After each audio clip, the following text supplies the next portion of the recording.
ખાડો 2x2 જોઈ શકો છો તમે. અંદર મટીરિયલ રિઝન્ટ છે, ફંગીસાઇડ પ્લસ એમાં બીજું મટીરિયલ એડ કરેલ છે.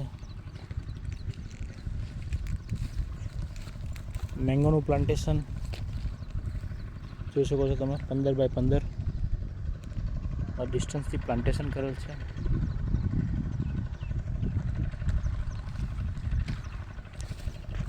સાથે સાથે ડ્રીપનું કામ પણ સાથે જ ચાલી રહ્યું છે.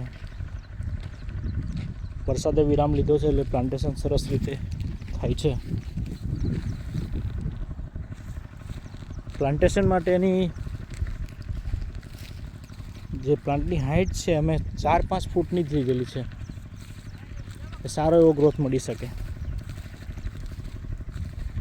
તો ખેડૂત મિત્રો, આ વિડીયો એના માટે બનાવવામાં આવે છે કે તમારે આવા પ્લાન્ટેશન કરવા હોય તો કોન્ટેક્ટ કરો હરસિદ્ધિ એગ્રીટેક આણંદ.